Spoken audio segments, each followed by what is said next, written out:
Assalamualaikum warahmatullahi wabarakatuh. Tabi'un. Bismillahirrahmanirrahim. Alhamdulillahilladzi an'amana bit-taufiqi wal hidayah wa nasta'inuhu bihaulihi wa quwwatihil qawiyyah fa innahu la haula wa la quwwata illa billah. Asyhadu an la ilaha illallah wahdahu la syarika lah wa asyhadu anna Muhammadan abduhu wa rasuluhu la nabiyya ba'dah. Allahumma salli wa sallim ala sayyidina Muhammadin wa ala alihi wa sahbihi wa mawalah. Amma ba'dah. Minta tolong efeknya dikurangin Pak, biar itu bulat biar bulat pas di YouTube-nya enak didengar. Hadirin wal hadirat rahimakumullah yang kami ta'azimi dan yang sangat kami sayangi, yang kami cintai, narasumber kita yakni akhinal kiram Kiai Haji Alawi Nurul Alam Al-Bantani. Semoga beliau senantiasa sehat dan selalu panjang umur. Nama beliau memang tafaulan kepada Syarif Ali Nurul Alam.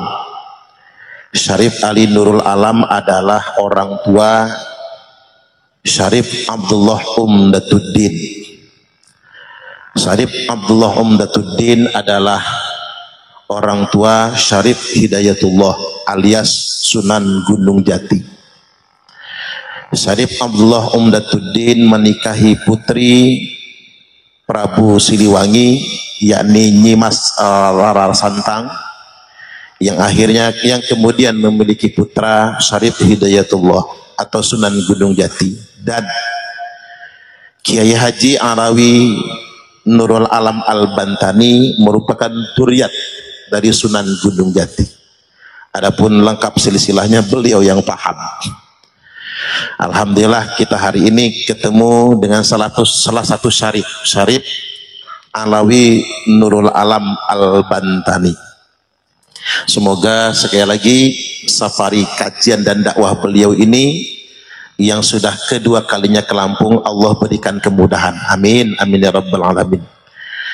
Selanjutnya para kiai, poro asatid yang tidak dapat saya sebutkan satu persatunya, yang telah hadir pada forum kajian ilmiah pada kesempatan kali ini dalam kondisi yang sangat sederhana. Ini halakoh sederhana, tapi mudah-mudahan beliau-beliau inilah yang akan menyampaikan isi kajian ini kepada masyarakat, minimal di Kabupaten Lampung Timur nantinya. Selanjutnya juga yang kami hormati Sohibul Bait Mbah Jarno. Mbah Jarno ini adalah Ketua PD PWI Lampung Timur. Beliau adalah preman yang giginya ompong, anaknya banyak tapi nggak punya istri gitu. Gagah tapi nggak ngelawan gitu Pak. Ini Mbah Jarno itu gagah tapi nggak ngelawan. Nggak tahu ada apa rahasianya Mbah Jarno yang paham lah. Tapi mudah-mudahan Mbah Jarno diparingi sehat walafiat.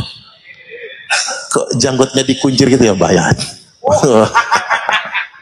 Luar biasa Mbah. Dan terima kasih kepada Mbah Jarno yang sudah memfasilitasi halakoh pagi ini. Dan kita ini karena sudah jelang zuhur, tidak perlu khawatir Pak, monggo sambil makan kue minum kopinya. Tapi begitu gerbang garasi itu dibuka, langsung nongol makanannya. Jadi udah siap. Awas Mbah, ada kucing makan dulu Mbah. Tadi sudah tak survei, ada udangnya, luar biasa. Ada ikannya, jadi nggak usah khawatir kelaparan kita pada kesempatan kali ini. Mari kita rileks sambil mendengarkan Kiai Alawi menyampaikan paparan nanti dan tanya jawab. Nah, selain memoderatori, saya selaku Ketua Pimpinan Wilayah Perjuangan Wali Songo Indonesia Provinsi Lampung hendak menyampaikan sedikit sambutan, kisi-kisi untuk semua yang hadir di sini, karena sebagian belum bergabung ke Perjuangan Wali Songo atau Laskar Sabilillah. Yang hendak saya sampaikan, tempo hari ada tuduhan kalau PWILS ini adalah gerakan di luar NU. Ada kesan yang dibangun PWILS itu bersaing sama NU. Bahkan ada orang yang membangun kesan PWILS berbenturan sama NU. Saya ingin tegaskan pada kesempatan kali ini, yang bergabung di PWI dan Laskar Sabilillah semuanya adalah warga Nahdliyin, semuanya adalah kader NU, dan rata-rata sudah lulus PD PKP NU. Jadi saya ingin tegaskan PWILS adalah gerakan Nahdliyin akar rumput, dan induknya tetap adalah NU. Dan sempat kemarin muncul ancamannya begini, tunggu ya, kalau Prabowo sudah dilantik maka semua orang NU, pengurus NU yang gabung PWILS akan dipecat. Ancamannya begitu. Kalau Prabowo sudah dilantik, nanti Kiai Imad, Gus Abbas akan diproses secara hukum. Ancaman itu nyebar di grup-grup WhatsApp, bahkan di komunitas-komunitas Nahdliyin. Ya, kita rodok terpengaruh juga Pak dengan itu semua, dengan ancaman itu semua. Tapi luar biasa, begitu Presiden Prabowo Subianto dan Wakil Presiden Gibran Raka Buming Raka dilantik, kita menyimak pidato yang sangat memukau dari Presiden. Beliau menegaskan ingin betul-betul membela harkat martabat bangsa Indonesia. Bahkan beliau mengenang tulisan yang dibuat oleh VOC, di tempat-tempat umum ada tulisan verboden, verhonden, inland and inlander. Artinya anjing dan pribumi dilarang masuk.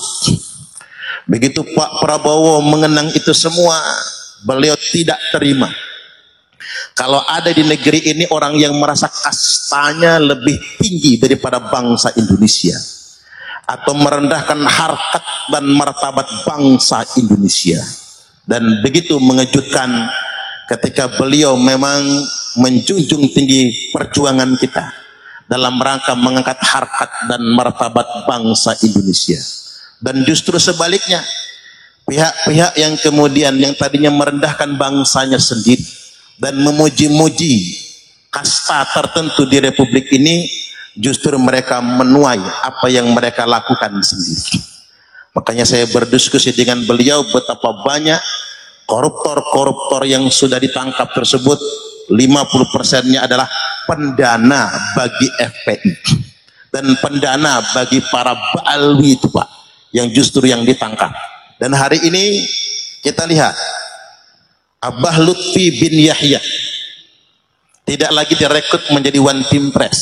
Justru Dewan Penasihat Presiden Pak Wiranto, Pak Luhut bin Sarpanjaitan, dan Pak Jenderal Dudung Abdurrahman, yang secara resmi kemarin Pak Jenderal Dudung Abdurrahman sudah menjadi Dewan Kasepuhan atau Penasihat PWILS bersama Abuya Muhtadi. Tepuk tangan dulu. Ini menunjukkan keberpihakan pemerintah Prabowo Subianto dengan perjuangan bangsa Nusantara, perjuangan rakyat pribumi, perjuangan kita semua yang ada di barisan ahli sunnah wal jamaah. Kemudian yang berikutnya datang juga kemarin Pak Jenderal Nur Wahid, Direktur Deradikalisasi BNPT RI, juga menunjukkan keberpihakan sedemikian rupa. Apa yang kemarin dihembuskan dikabarkan dan menakut-nakuti kita semua, justru hari ini sama sekali tidak terbukti. Bahkan ada warning. Kalau Abah Lutfi bin Yahya ngotot mengadakan muktamar Jatman tanggal 31 Desember nanti, artinya untuk menyaingi muktamar yang diselenggarakan oleh PBNU di Donohudan, maka beliau akan dipecat secara permanen, tidak boleh lagi menjadi bagian NU. Jadi dipecatnya bukan hanya dari kepengurusan, dari keanggotaan Nahdlatul Ulama, karena dianggap sudah melawan Jam'iyah Nahdlatul Ulama. Makanya ini menunjukkan sinyal positif bagi kita semua dan sekaligus menjadi pembelajaran bagi kita semua. Walaupun kalau di sini ada kader-kader Thariqah, pengurus Jatman yang didaftarkan oleh Idarah Aliyah Jatman yang sudah status quo pengurusannya ke Kemenkumham, itu bukan Jatman, bukan Jam'iyah Ahli Thariqah Al-Mu'tabarah An-Nahdiyah, tapi Perkumpulan Ahli Thariqah Al-Mu'tabarah An-Nahdiyah, disingkat PATMAN. Tapi kata saya singkatan yang paling tepat bukan PATMAN tapi PARMAN. Perkumpulan itu. Maksud saya begini Pak, orang yang kemarin nakut-nakutin kita justru sebetulnya mereka menuai apa yang mereka katakan sendiri. Karena ini kebenaran.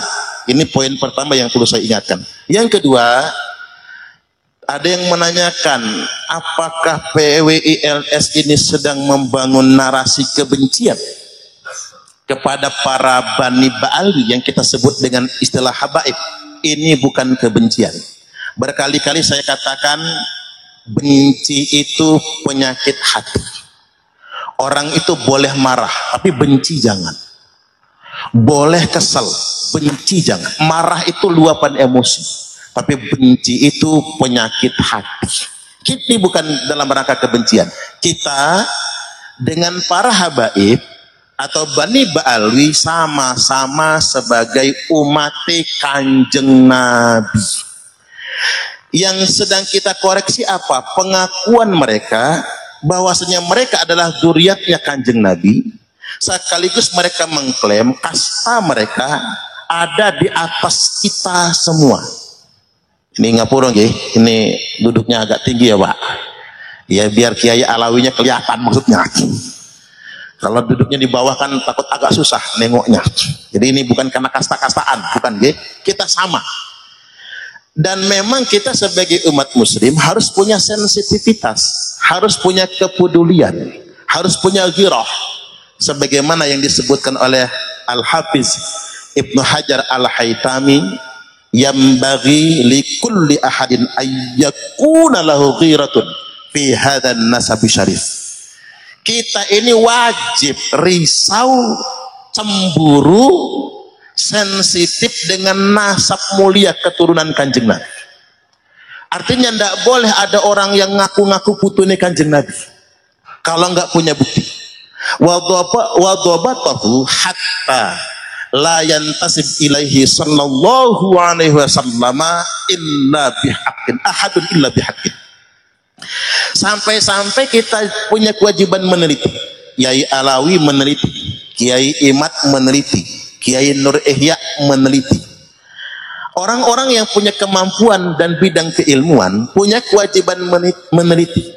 Hatta la yantasib, sampai tidak ada lagi yang berani membangun ketersambungan atau menyambungkan atau mencangkokkan nasabnya kepada nasab suci Rasulullah sallallahu alaihi wasallam illa bihaq, kecuali dengan data yang benar. Artinya ulama sudah mewajibkan para yai, para asatidz, para santri menurut tingkatan keilmuannya masing-masing tidak boleh membiarkan siapapun ngaku-ngaku anak putune Kanjeng Nabi kita kecuali dia bisa menyodorkan data yang benar. Dan hari ini sudah ada penelitian dari Kiai Imad yang menyatakan mereka hanya menyodorkan data palsu setelah 550 tahun yang lamanya, saya ulangi, selama 550 tahun lamanya sebagai pengakuan sepihak sebagai anak cucu Nabi. Lantas kemudian dipopulerkan seakan-akan mereka benar-benar anak cucu Nabi.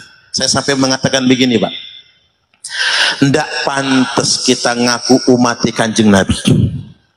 Kalau ada yang ngaku-ngaku anak cucu Nabi kita, tapi kita biarkan begitu saja tanpa adanya pembuktian. Nah, di bagian akhir saya ingin sampaikan ngutip dawuh Imam Malik rahimahullahu ta'ala. Kata beliau, kalau ada yang sengaja membangun intisab, mencangkokkan, menyambungkan nasabnya kepada nasab ahli baitin Nabi sallallahu alaihi wasallam, kepada nasab Rasulullah SAW, ngaku-ngaku ahlul bait atau ngaku-ngaku dzurriyyat Nabi, padahal batil, maka hukumannya ada 3. 1, yudrabu dorban waji'a, pukul dia dengan pukulan yang sangat keras, pukulan yang menyakitkan, mungkin dicambuk ini ya. Makanya winginane kabib itu, Pak, main gampar aja sama kiai-kiai kita. Ada kiai yang ngaku dzurriyyat Nabi, dikaploi. Ada kiai yang ngaku Habib, dikaploi. Dalil mereka itu. Yang kedua, wa yusyahhar bihi. Jadi kalau ada yang ngaku-ngaku sebagai anak putune Kanjeng Nabi padahal batil, wajib diviralkan. Nah, monggo ye. Wajib diviralkan. Maksud saya begini, PWI LS hari ini bukan provokator. Yai Imad, Yai Alawi, Gus Abbas, Yai Nur Ihya, Gus Fuad Pleret, Tuba Gus Mogi, ulama-ulama kita itu bukan provokator. Monggo ye.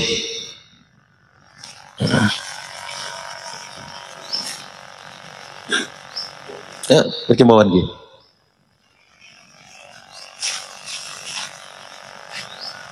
Yai Misbah Hukum Raharjo. Yai Misbah nggih. Ngapunten nggih. Ngapunten nggih. Ngapunten nggih. Monggo nggih. Damping Yai Alawi.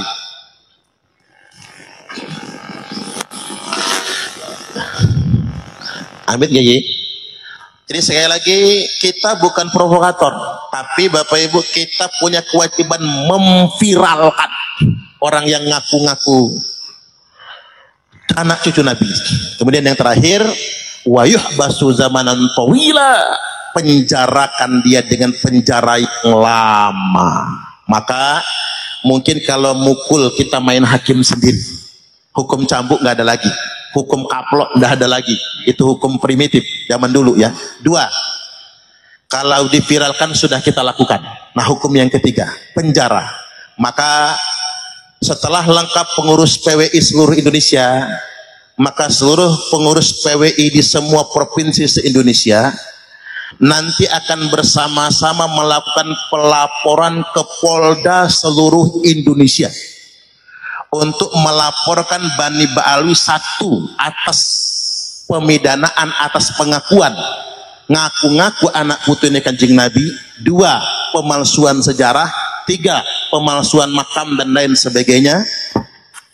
Se-Indonesia akan membuat laporan resmi kepada seluruh Polda se-Indonesia dengan sangkaan pasal penodaan agama. Maka bantu kita membentuk PWI seluruh Indonesia, mensosialisasikan agar tidak ada lagi yang berani mengeksploitasi nasab suci keturunan Nabi Sallallahu Alaihi Wasallam, apalagi untuk kepentingan politik, ekonomi, bisnis dan lain sebagainya. Gimana kira-kira Pak, siap mendukung? Tepuk tangan dulu.